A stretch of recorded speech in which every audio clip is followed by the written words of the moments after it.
Ang kwento ni Tomby. Ang kwentong ito ay hango sa totoong buhay. Mula ito sa isa nating tagapakinig. Karanasan ito ni Kino. Walang eksaktong taon. Probinsya ng Aklan. Nang mga sandaling yon, tahimik na pinagmamasdan ni Kino ang bilog na buwan na nakabitin sa madilim na langit. Habang nakasandal ito sa tagpi-tagping dingding ng kanilang kubo. Nang mga panahong yon, panahon ng katahimikang puno ng takot at ng katahimikang tila may gustong sabihin. 2 linggo na ring may matigas na batong nakadagan sa dibdib mula nang umalis ang asawang si Jasmine kasama ang kanilang 2 anak. Ang panganay na si Tasha, nasa 7 taong gulang, at ang bunso namang si Kiko na nasa 4 na taon. Ang pag-alis ni Jasmine ay hindi biglaan. Isa itong dahan-dahang pagkalusaw. Para itong isang pahinang unti-unting pinupunit sa aklat ng kanilang buhay. Walang ingay, ni walang pagtutol. Matagal nang nararamdaman ni Kino ang panlalamig. Ang dating tingin na puno ng pag-ibig ay napalitan ng malayong pagkawalang bahala. Hindi na siya nito madalas pinapansin. Kahit pa ang dating gawin nila, nahayaan siyang makatulog sa kandungan habang siya ay pagod at galing sa bukid. Wala na ang dating mga halakhak na nagbibigay init sa kanilang bahay.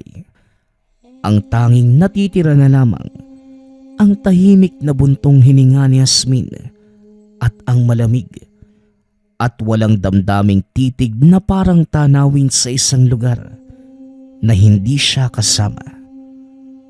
Ang mga kwento niya tungkol sa ani at sa mga kapwa magsasaka sa palayan, hindi na napapansin, bumabagsak sa lupa ng walang katuturan. Ang lalaking nagdala ng pagbabago ay si Tuper, isang taga-ibang baryo o marahil taga-ibang bayan. Tuwing araw ng pamilihan, dumadating ito sakay ng maingay na motorsiklo. Suot ang mga damit na hindi pa nakikita ng sino man sa baryo. Ayon sa mga kwento, may-ari ito ng malawak na lupain at may negosyo sa troso. Sa mga mata ng mga taga-baryo, si Tuper ay sagisag ng kasaganahan. Ang uri ng ginhawang kailanman hindi kayang ibigay ni Kino sa kanyang pamilya. Isang hapon, habang pauwi si Kino mula sa bukid, tumigil ang kanyang mundo. Doon sa ilalim ng malaking puno ng mangga, nakita niya si Jasmine at Tuper. Hindi siya napansin ng dalawa. Ang malinaw na napansin ni Kino ay ang ngiti ni Jasmine. Isang liwanag na matagal nang inalis sa kanya. Ito ang ngiting puno ng sigla. Ang ngiting hindi na masilayan sa loob ng tahanan. Kasabay nito ay ang titig ni Tuper. Mga titig na parang apoy na unti-unting lumalamon sa pag-aari niya noon. Nagtago si Kino sa likod ng isang puno. Huminto ang paghinga nang marinig ang usapan ng dalawa. Sige na, Jasmine. Halika na. Bigyan mo ng magandang buhay ang mga anak mo. Hindi mo kailangang magtiis dito. Kung sasama kayo sa akin, wala na kayong magiging problema. Ako na ang bahala sa inyo. Wika ni Tuper. Ngunit hindi gumawa ng gulo si Kino. Walang sigaw, walang galit. Tila yelo na dumadaloy sa kanyang ugat ng sakit. Tahimik itong tumalikod. Kinuha ang lambat at panggapas at nagkulong sa bukid. Doon ito nagtrabaho ng magdamag. Pinipiga ang katawan at hinahayaan ang pawis na hugasan ang kirot sa dibdib. Ang pawis ay nagpapatunay sa kanyang hirap, ngunit hindi nito kayang palamigin ang tindi ng hapdi. Umuwi lamang siya kapag halos hindi na niya makayang imulat ang mga mata. Kapag matinding pagod ng katawan ang tanging nararamdaman at hindi na ang kirot ng pusong nagdurugo.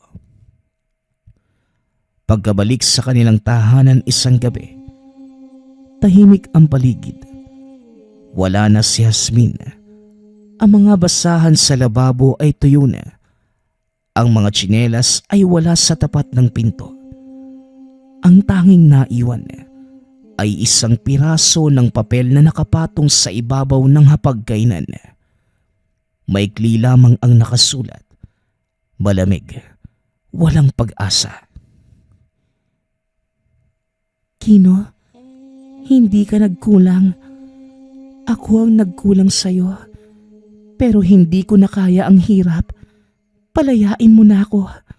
Ang mga bata, kailangan nila ng kinabukasang hindi mo kayang ibigay.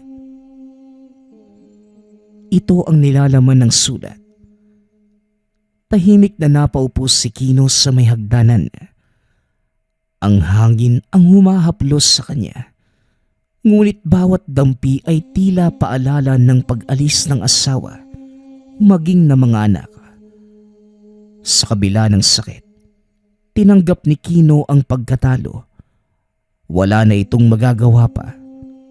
Ang pag-ibig na tinalo ng gutom at pangarap. Isang laban na hindi niya kayang ipagpatuloy. 2 linggo na ang lumipas. Sa tapat ng tahanan, mahina ang apoy ng kalan. Halos hindi na ito makasindi ng usok. Parang ang pag-asa ni Kino. Kasama niya ang pinsan at matalik na kaibigang si Biboy. Sana pala, hindi ko na lang sila pinakawalan, no? Paring Biboy. Pabulong na wika ni Kino. Alam mo pare, huwag mong sisihin ang sarili mo. Ang pasya ni Jasmine, yon ang nagdala ng dagok hindi lang sayo. Tugon ni Biboy. Napatitig si Kino. Humalo sa pagdadalamhati ang pagkalito. Ano bang ibig mong sabihin, Biboy? Sandaling natahimik si Biboy. Hindi nakatuon kay Kino ang titig nito, kundi sa madilim na gabi. Alam mo pare, may mga bagay na hindi ko alam kung paano sisimulan eh. Pero makinig kang mabuti ha. Hindi ito tungkol sa selos o sa simpleng hiwalayan. Ito ay tungkol sa mga anak mo, Kino. Wika ni Biboy. Napakunot ang noo ni Kino. Ano naman yung tungkol sa mga anak ko? Parang may kakaibang bagay kang nalalaman. Nakita ko si Kiko sa palengke noong isang araw. Namumutla na para bang inaalisan ng dugo. Tinawag ko pa nga siya eh. Ang sabi ko, Kiko, ako si Tio Biboy mo. Pero hindi siya tumugon pare. Parang walang buhay yung mga mata niya. Para siyang anino na walang sariling liwanag. Baka naman pagod lang yun. O baka masama lang yung pakiramdam ni Kiko. Wika ni Kino. Ngunit nagsimula ng gumapang sa dibdib ang kaba. Hindi talaga pare. Iba yung pakiramdam ko eh. At ang mas nakakatakot pa. Nagpalingalinga si Biboy sa paligid. Saka bumaba ng boses. Halos pabulong na sinabing, alam mo ba, yung bahay ni Tuper, hindi lang basta bahay yun. Yung mga albularyo at matatanda, nagbubulungan na. Hindi daw karaniwang tao si Tuper. Dito nanlamig si Kino.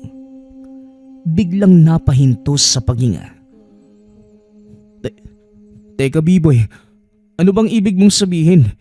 Naaswang yung lalaking yun? Tanong ni Kino. Tahimik na tumango si Biboy. Ngunit ang mga mata ay nagsalita ng matinding takot. Hindi lang si Toper, Kino. Yung buong lahi nila. Kilala sila sa mga liblib na sityo bilang mga yanggaw. Sila yung mga nilalang na kumakain ng laman. Pero may kakayahang mag-anyong tao at makihalubilo sa atin. At ang mas malala pa, kapag may inibig silang karaniwang tao, dumadaloy sa dugo ng mga anak nila yung sumpa. Isa itong laso na unti-unting pumapatay sa kaluluwa. Nanginginig na ang labi ni Kino na mga sandaling yun.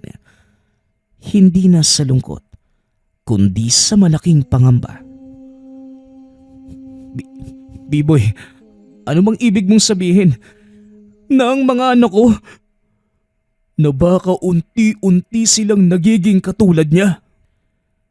Biglang tumahimik ang gabi. Tila pati hangin ay huminto sa paggalaw. Sa hindi kalayuan ay may asong tahol ng tahol. Isang matinis na babala na tila galing sa mismong kadiliman. At dito, unang naramdaman ni Kino ang malamig na kilabot sa kaibuturan ng balat. Ang pangakong ginhawa ni Jasmine, isa lamang palang sumpa. At ang mga anak nilang sila Tasha at Kiko, ang magiging kabayaran sa maling pag-ibig. Kinaumagahan, bago pa sumikat ang araw, umalis na sina Kino at Biboy. Wala nang oras para mag-aksaya. Kailangan nilang hanapin si Mang Edmundo, ang tanging tao na may kakayahang makatulong sa kanila. Si Mang Edmundo, ang matandang antingerong naninirahan sa mataas na bahagi ng bundok, sa liblib na lugar na tinatawag na Bantog. Walang ibang nangangahas umakyat doon maliban sa mga desperado o yaong may dalang handog. Ayon sa mga matatanda, may kakayahan si Mang Edmundo na makakita sa kaluluwa, tao man o hindi. 4 na oras silang naglakad sa masukal na kagubatan. Tinatahak ang daan na tanging mga hayop lamang ang nakakaalam. Bumibigat na ang hangin maging ang amoy ng lupa. Bawat kaluskos ng dahon ay parang bulong na mga kaluluwang naiwang nalalaglag. Nang marating nila ang Bantog, tumambad sa kanila ang isang lumang kubo na halos matabunan na ng mga halamang gamot, tuyong bulaklak at mga anting-anting na nakasabit sa mga sanga. Sa pagitan ng mga dahon, napansin ni Kino ang kakaibang mga palamuti. May mga pinatuyong balat ng ahas, maliliit na krus, buto ng hayop at isang kulay kayumangging bato na nagliliwanag. Paliwanag naman ni Biboy, buhay na bato ito. Ginagamit ng mga albularyo para makita ang mga espiritong nagtatago sa anino. Nagbigay sila ng paggalang bago kumatok at ilang sandali pa, bumukas ang pinto. Lumabas si Mang Edmundo. Payat, balbasarado at may mga mata na tila sumisid na sa libo-libong gabi. Kahit matanda na, halatang matatag pa rin ang tindig. Alam ko na kung bakit kayo narito. Wika ni Mang Edmundo, kahit hindi man lamang nagtanong. Bago pa kayo umakyat, naramdaman ko na ang bigat ng hakbang ninyo. May dala kayong kasinungalingan na nag-anyong pangarap. Muling wika ng matanda. Yumuko sina Kino at Biboy. Sinalaysay ni Biboy ang lahat. Ang pag-alis ni Jasmine, ang yanggaw na si Toper, at ang kakaibang pagbabago kay Kiko. Tahimik lamang si Mang Edmundo. nakatitig sa umaalab na uling na parang doon kumukuha ng sagot. Toper, angka na mga yanggaw. Matagal nang binabantayan ng mga anito ang lahi nila. Wika ni Mang Edmundo. Sila nga po. Sila po yung kumuha sa pamilya ko. Pero saan po ako magsisimula? Tanong ni Kino. Ang tirahan nila ay nasa kabilang bundok. Sa pinakailalim na bahagi, ang lupa roon ay sinumpa. Hindi tinatabla ng araw. Ang sino mang pumapasok doon ay bihirang makalabas ng buo.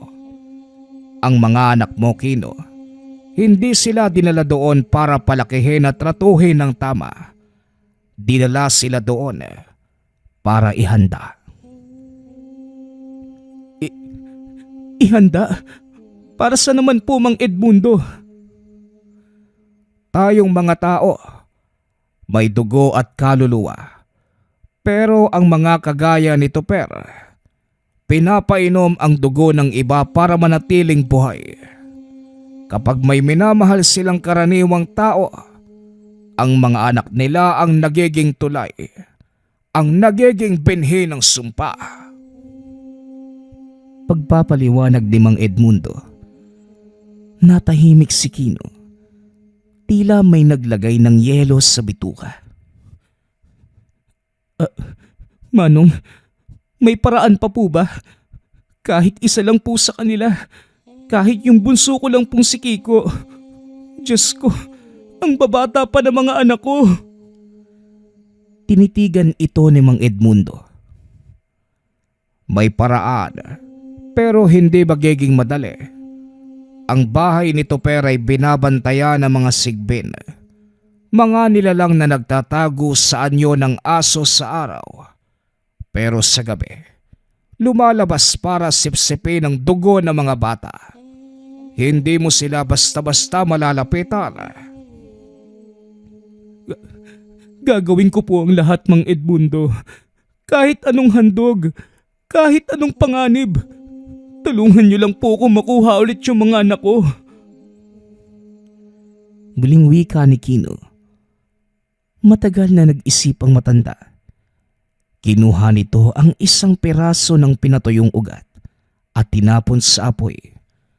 Nagkaroon ng mahinang putok at biglang bumango ang paligid ng usok na amoy bawang at langis. Kung ganon, maghanda ka, Kino. Kailangan muna nating pagmasdan at pag-aralan ang lugar nila. Kailangang malaman kung gaano kalalim ang sumpa. At kapag hinarap mo na si Jasmine, huwag kang mag-aatubiling pumatay. Dahil ang makikita mo roon ay hindi na ang asawa mong nang iwan sa'yo. Wika ni Mang Edmundo. Napatango na lamang si Kino. Bagaman nanginginig ang mga kamay, bago sila umalis, binigyan sila ni Mang Edmundo ng maliit na supot ng pulbos. Isaboy nyo yan kapag naramdaman yung may nakatitig sa inyo sa dilim. Hindi para mawala ang takot, kundi para hindi kayo makita ng takot mismo. Wika ni Mang Edmundo. Pagkalabas sa tahanan ng matanda, tahimik pa rin ang paligid. Tila may mga matang nakamasid mula sa mga punong malalago. Sa malayo, umaalingaw-ngaw ang huni ng uwak na para bang paalala ng mga kaluluwang nananahan sa kabundukan. At habang pababa sina Kino at Biboy, nagsisimula ng gumapang sa lupa ang hamog. Papalubog na ang araw at sa silangan ay may bahagyang aninong kumikilos na para bang isang nilalang na matagal nang nag-aabang sa kanilang pagbabalik. Kinagabihan, naglakbay sina Kino, Biboy kasama si Mang Edmundo papunta sa mismong tahanan ng mga yanggaw. Tahimik ang daan Ang katahimikan ay nakakabingi. Ang tanging madidinig ay ang kanilang mga yapak at hampas ng hangin sa mga puno. Nawala na ang karaniwang ingay ng kuliglig at palaka. Habang papalapit, napansin ni Kino ang biglaang paglamig, maging ang biglaang pagbigat ng hangin na tila may dumaraang espiritu. Bawat hinga ay tila humahaplos ng malamig na kamay. Napahinto sila sa lilim ng makapal na sagingan na pumapalibot sa tahanan. Sa hindi kalayuan, tanaw nila ang bahay ni Tupper.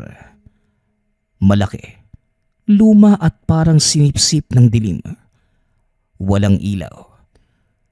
Wala ding bintanang nakabukas. Ngunit mula sa loob ay may bahagyang pulang liwanag na kumikislap, na tila nagmumula sa apoy o sa dugo. Dahan-dahang naglatag si Mang Edmundo ng banig. Inilabas ang isang maliit na batsa ng tubig. Sa ibabaw nito, naghulog siya ng 7 pinatuyong sampagita at isang lumang barya. Tinignan ng tubig, sabay bulong ng orasyon na tila humihingi ng tulong sa mga anito. Pagkaraan ng ilang sandali, tumingin siya kay Kino. Ang mga bata, gising pa, nakabitin, naghihintay ng gabi. Nilalabanan pa ng dugo nila ang sumpa. Pero ang kanilang laban, bumigay na. Wika ni Mang Edmundo. Ano pong ibig niyong sabihin, Mang Edmundo? Napatitig ang matanda sa tubig. Lumabo ito. Saka lumitaw ang hugis ng bahay ni Tupper. At sa ilalim nun, mga anino na gumagalaw na hindi galing sa tao. Ang bawat yanggaw ay dumaraan sa ritual bago maging isa sa kanila. Ang mga anak mo, inihahanda nila, at ang mga sigbin sila ang mga bantay. Ngunit hindi pa sila nakakahinga nang biglang sumingit ang isang malalim na huni ng ibon. Ngunit masyadong mababa na tila nanggagaling sa ilalim ng lupa. Sinundan ito ng tunog ng mabibigat na paa mula sa ilalim ng tahanan. 4 na nilalang ang gumapang palabas. Malalaki ang katawan, parang kambing. Ngunit ang kanilang ulo ay nakabaliktad. Nasa pagitan ng mga hita, ang mga mata ay nagliliyab na parang uling sa dilim. At ang amoy ng nabubulok na hayop biglang kumapit sa hangin. Sila ang mga sigbin, mga alaga ni Tupper. Huwag kang titingin sa mga mata nila, Kino.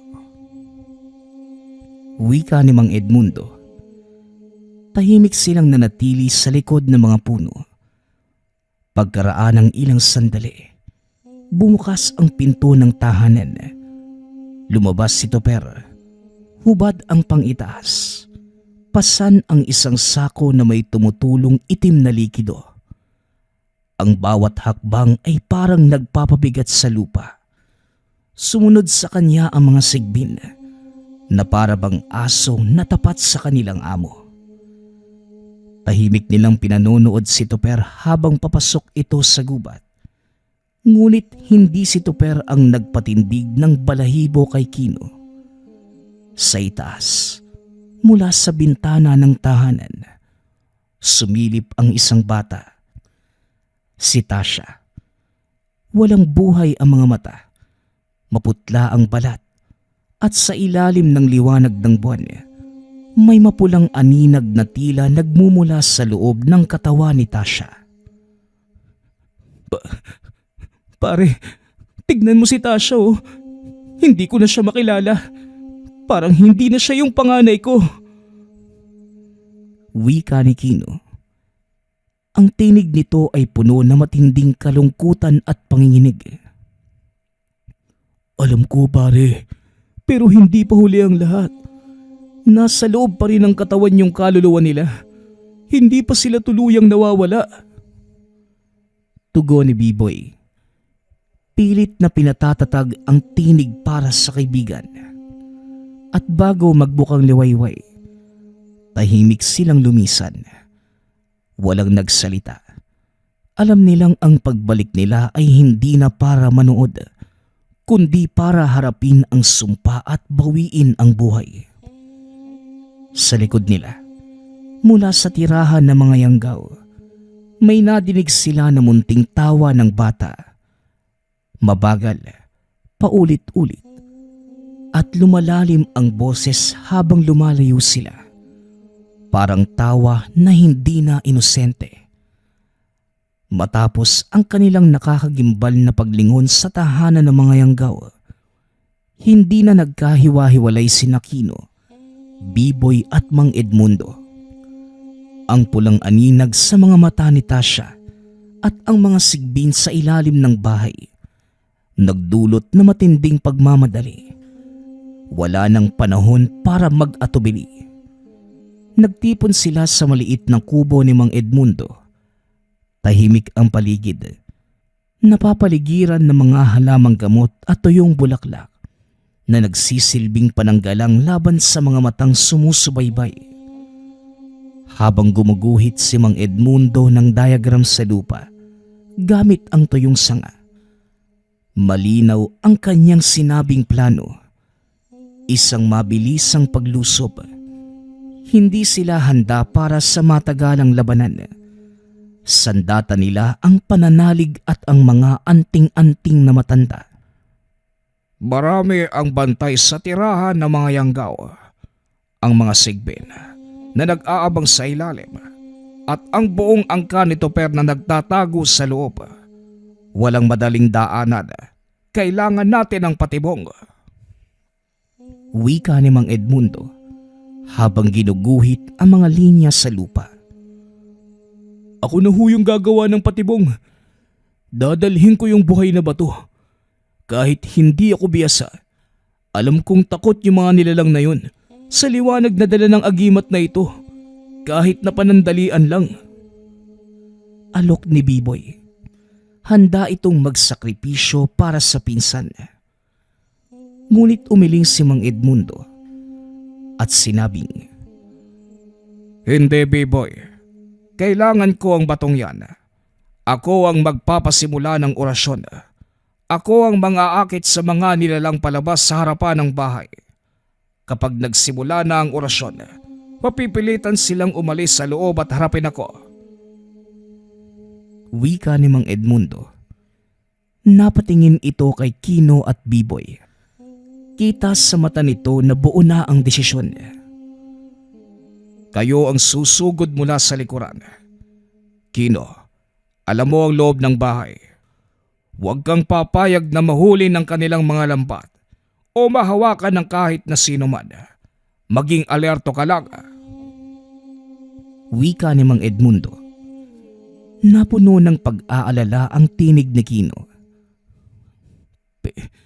Pero Mang Edmundo, napakalaki po ng bahay nila. Marami din po mga bantay. Paano nyo haharapin yun ng mag-isa? Tanong ni Kino. Napangiti na lamang si Mang Edmundo nang may bahid ng kalungkutan at tapang. Kino, ang mga antingero hindi sumusugal sa lakas ng bisig, kundi sa katatagan ng paniniwala. Lumang lupa na ang katawan ko, pero buhay pa ang aking espiritu. Ito ang huling labang ko at pinagkakaloob ko ito para sa katotohanan. Tugon ni Mang Edmundo. Paano po kung hindi na kami makabalik? Paano po kung maging katulad din kami ng mga anak ko? Ang yanggaw, hindi basta-basta nananalo. Ang bertud nila ay kumakapit sa laman. Pero ang kaluluwa at ang pag-ibig nyo sa mga bata, yan ang magiging kalasag ninyo. Kapag nakita nyo mga bata, huwag nyo silang hahayaang hawakan kayo. Ang balat nila, kapag nahawakan ng matagal, maaaring maging lason. pagpapaliwanag ni Mang Edmundo. At dito bumigat ang huling babala. At may isang mahalagang pagpipilian kayong haharapin. Sino ang aalis at sino ang iiwan? Tumagos sa buto ni Kino ang mga salita. Alam niya na mahirap tanggapin ang katotohanan na malabong mailigtas si Tasha. Ang tanging pag-asa ay nakasalalay kay Kiko na tila mas mahina ang pagkakahawak sa sumpa. Habang naghahanda sa planong paglusob, inihanda ni Mang Edmundo ang kanilang pananggalang. Kinuha ang isang pirasong kawayan, magaan ngunit matibay, na pinatungan ng pinatuyong balat ng ahas at pinunasan ng langis na pinagpala. Ito ang sandata mo, Kino. Hindi ito makakasugat sa tao, pero sa mga nilalang na walang kaluluwa, para itong apoy. Wika ng matanda. Iniabot kay Kino ang kawayan. Magaan ang kahoy sa kanyang kamay, ngunit napakabigat ng misyon sa dibdib. Binigyan pa sila ni Mang Edmundo ng huling habilin. Kapag nakuha na ninyo mga bata, tumakbo kayo papunta sa pinakamalayong gubat at huwag kayong lilingon.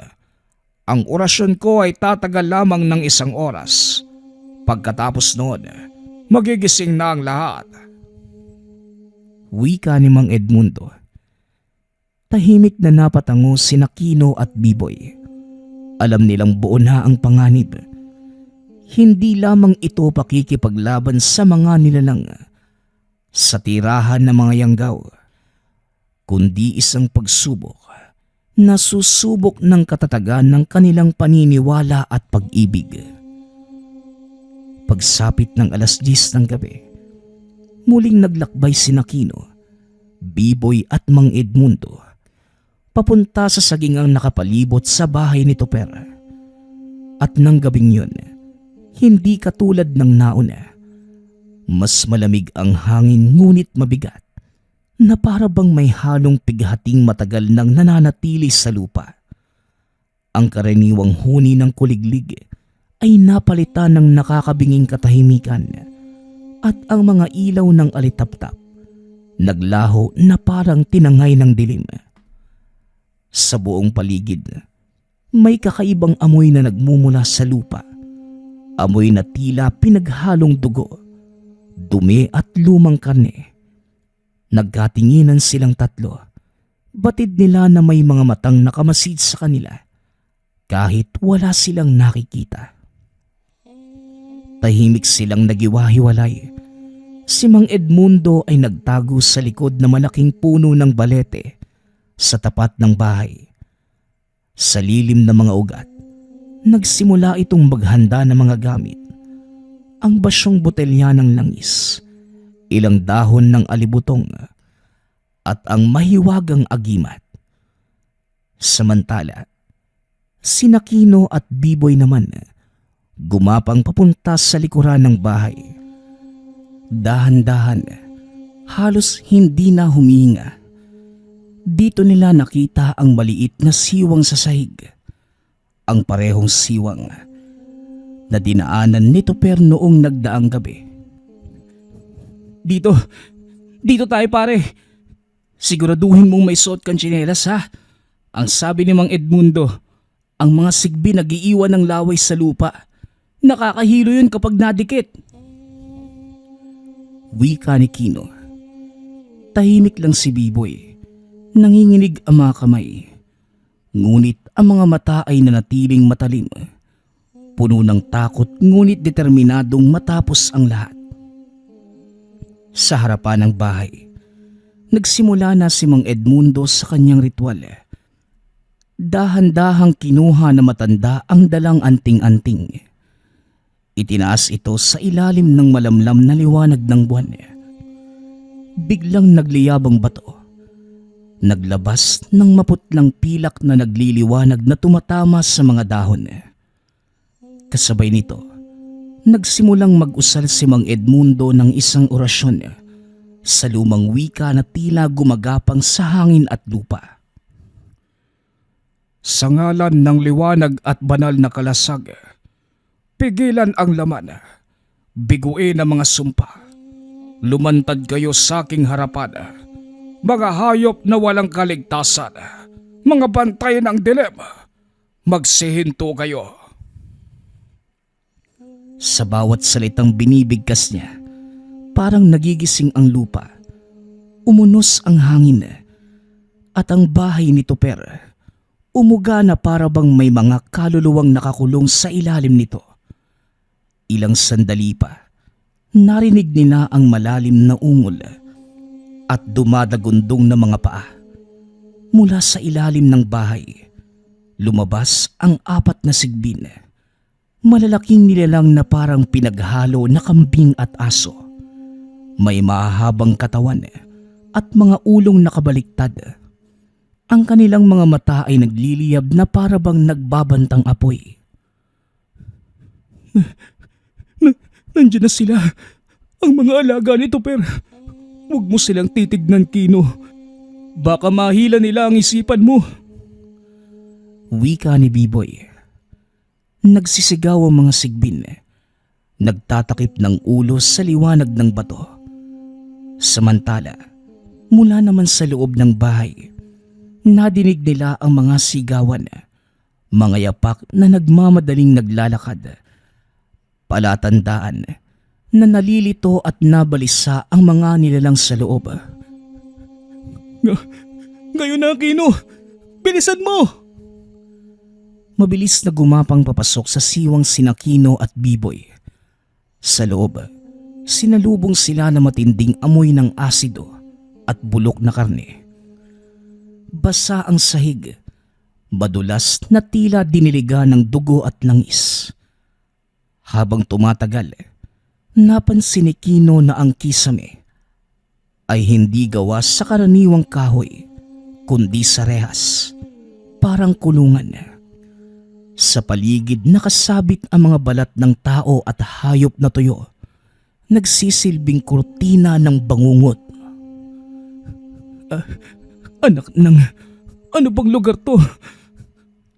Wika ni Kino. Pagkalingon sa kanan, may nakita itong gumagalaw sa dilim. Mga katawang nakabitin, baliktad at nakatali sa mga lubid. 2 rito ay kagad niyang nakilala. Biboy, naroon sila. Naroon yung mga anak ko. Wika ni Kino. Si Tasha at Kiko, kasama ang 2 pang batang hindi kilala. Lahat sila ay may itim na marka sa leeg at sa kanilang balat may mga bakas ng sugat na tila inukit ng kamay ng demonyo. Ngulit napansin ni Kino si Kiko, ang bunso na bahagyang kumilos. Ako na kay Kiko. Ikaw na kay Tasha, Biboy. Kino, wag. Tignan mo yung mga mata ng anak mo. Tumingin si Kino sa panganay. Si Tasha ay nakadilat. Ngunit hindi yon ang mga matang kilala niya. Ang dating inosenteng bata ay napalitan ng malamlam, matandang nilalang. Sa mga labi nito ay may bahagyang ngiti. At sa boses na parang huni ng ipis na may kasamang alingaw-ngaw, bigla itong nagsalita. Tatay, sumama na po kayo sa amin. Dito, wala nang sakit. Masarap po rito. Ang tinig nito ay matinis, parang may kasamang libo-libong kaluluwa. Nabitawan ni Kino ang dalang sandata at napasigaw sa sakit ng damdamin. Hindi. Hindi ikaw si Tasha.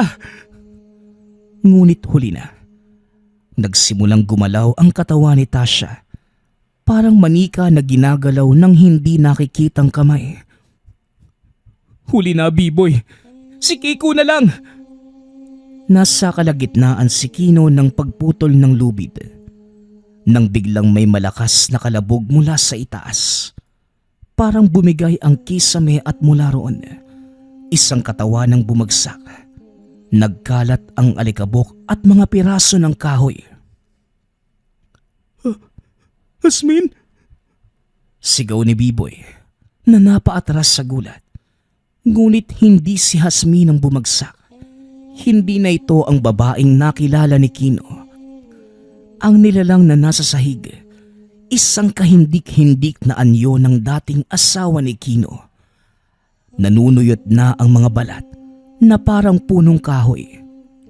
Lumilitaw na ang mga buto sa tadyang. Ang mga kamay at paa ay mahaba, baluktot at nagtatapos sa matutulis na kuko na parang sa buitre. Mula sa kanyang bibig, tumutulo ang maitim na laway na may amoy ng nabubulok na dugo. At nang dahan-dahan itong iniangat ang ulo, nagniningas sa pula ang mga mata. Hindi ito mata ng tao, kundi ng mga nilalang na ganap ng nilamon ng sumpa. Kino, akin ka. Akin ang lahat. Hindi mo maaaring kunin ang binhi. Wika ng dating asawa. Nanginginig si Kino, ngunit hindi sa takot, kundi sa galit. Hindi na yon ang tinig ng kabiyak. Ito ay boses mula sa kadiliman. Hinila niya ang kawayan na binigay ni Mang Edmundo, ang sandatang binasbasa ng langis sa tabo. Lumayo ka sa aking hayop ka. Alam kong hindi na ikaw si Hasmin. Wika ni Kino, sabay hampas. Tumama ang kawayan sa balikat ng nilalang. Ngunit sa halip na tunog ng laman, isang matinis na lagutok ang nadinig. Parang naputol na sanga. Napaatras ang yanggaw at naglabas ng malakas na hiyaw na tila sinisigaw ng libo-libong kaluluwa. Sa sobrang bilis, umakyat ito sa kisame. Kumapit sa rehas at gumapang na parang ahas na may mga kuko. Kino, tayo na! Nakuha ko na si Kiko! Bilisan mo! Sigaw ni Biboy. Bit-bit ang walang malay na bata. Tumingin si Kino kay Tasha na nananatiling nakabitin. Ngunit ngayon, tahimik itong nakangisi ng malamig at wala ng buhay. Parang pinupunit ang puso ni Kino ng mga sandaling yun. Alam niyang wala na siyang magagawa pa. Isang patak ng luha ang dahan-dahang pumatak sa pisngi. Hudyat ng kanyang pagpapalaya sa anak mula sa pag-asang mailigtas ito. Patawad, anak. Wika ni Kino. Habang gumagapang sila palabas ng siwang, biglang nanginig ang lupa. Ang liwanag ng anting-anting ay unti-unti nang nangihina. At ang mga dasal ni Mang Edmundo ay napalitan ng mga sigaw at pag-ungol. Patay tayo nito. Gising na ang mga yanggaw, pati ang mga sigbin. Wika ni Biboy habang pilit na binubuhat si Kiko. Pagkalabas nila sa siwang, sinalubong sila ng malamig na hangin, kasabay ng isang anino na humarang sa kanilang daraanan. Ang anino ay naging anyo ng lalaki. Nakangiti ng nakakaloko. May mga mata na nagliliyab sa pula. Aba, ang tatapang ninyo. Mga inutil. Pero huli na kayo. Kumalat na ang aking bertud. At ang mga anak ng dilim ay tuluyan ng gigising. Itinaas nito perang kamay.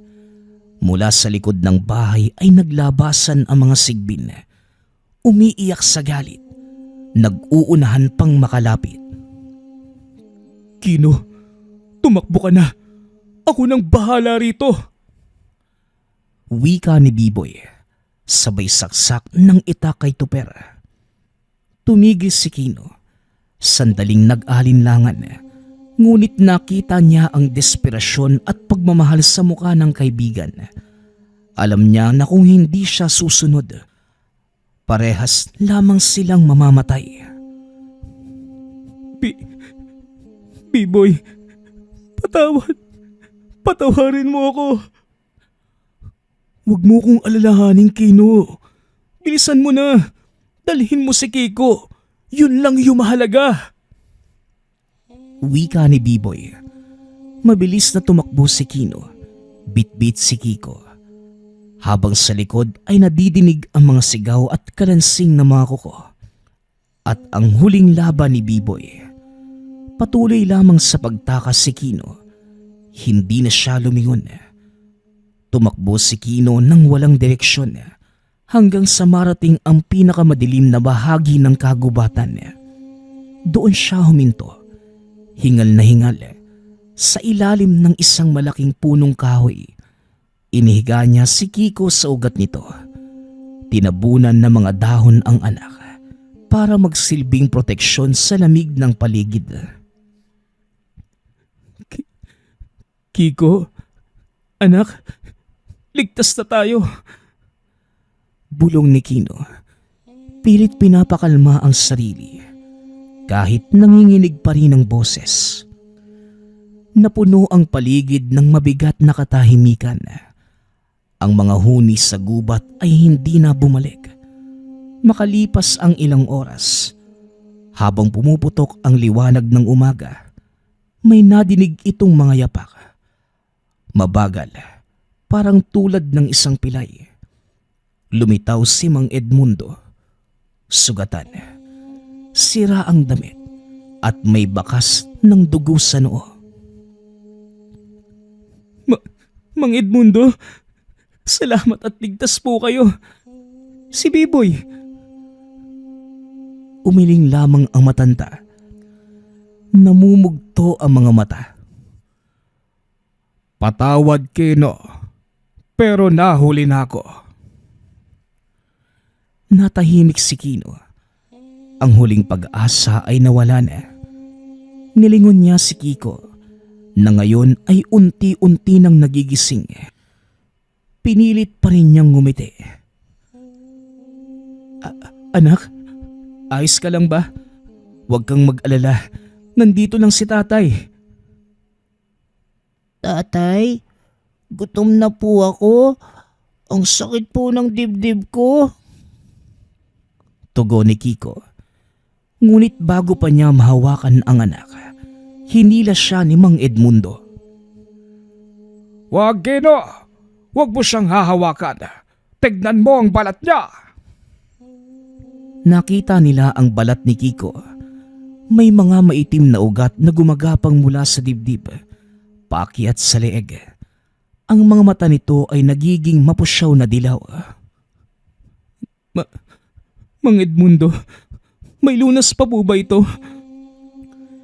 Napailing ang matanda at tuluyang bumagsak ang luha. Hindi basta-basta ang laso ng Yanggaw. Lumalabang pa ang katawan ni Kiko, ngunit ang kaluluwa niya unti-unti nang dinadala ng sumpa. At ang tanging paraan ng kaligtasan niya ay makuha ang totoong kapayapaan. Hindi na nagsalita pa si Kino. Yumuko at niyakap ang anak kahit anong mangyari. Patawad, anak. Mabilis ko kayong sinukuan. Hindi ko man lang kayo pinaglaban. Mahal kita, aking bunso. At sa yakap na yon, tumigil ang paghinga ni Kiko. Ang unang sinag ng araw ay dumampi na sa mukha. At sa wakas, tumigil din ang sumpa, kasabay ng pagtigil ng paghinga ng bata. Inilibing ni Kino si Kiko sa ilalim ng punong yon. Ang punong nakasaksi sa pagtatapos ng kanyang pamilya. At nang matapos, tumingala ito sa langit. Sa unang pagkakataon, matapos ang lahat, may liwanag na muling tumama sa kanyang mukha ng mahina. Ngunit totoo. Hindi ko kayo malilimutan. Nandito kayo palagi. Sa puso ko at isipan. At sa pagitan ng ihip ng hangin, may nadinig siyang tila pagbulong na tinig. Isang tinig ng bata, banayad at mapayapa. Maraming salamat po, tatay. At mula ng araw na yon, hindi na naging maganda ang buhay ni Kino. Araw-araw, pakiramdam niya ay may mga matang palaging nakamasid. Mga mata na tila bahagi ng isipan. Ang mga ungol ng yanggaw at ang huni ng sigbin. Patuloy na bumabagabag hanggang sa kanyang pagtulog. Hindi dahil sa totoong nilalang, kundi dahil sa alaala. Dinala ito ni Mang Edmundo sa isang liblib na tribo sa kabundukan, kung saan ang mga tao nabubuhay sa ilalim ng mahika at orasyon upang dito na manirahan. Doon ay dahan-dahang nawala ang pakiramdam ng pagmamasid. Ngunit hindi nawala ang takot, ang pagkawala ni Jasmine, ang pagkabigo na mailigtas sina Tasha at Kiko, at ang kabayanihan ni Biboy na nagdulot ng malalim na sugat sa kanyang kaluluwa. Ang kwento ni Kino nagtapos hindi sa paghihigante, kundi sa matinding pag-iisa. Ang kanyang trahedya ay naging paalala sa mga taga-baryo na sa buhay, ang kasakiman may kakayahang mag-anyong yanggaw, at ang pag-ibig maaaring maging kasing panganib ng lason kung ito ay magdudulot ng sumpa sa hindi inaasahang nilalang. Nagpapasalamat nga pala ako sa lahat ng sumusuporta sa ating channel. Nawa ay patuloy niyong suportahan at pakinggan ang ating mga kwento. Hanggang sa muling pakikinig. Paalam.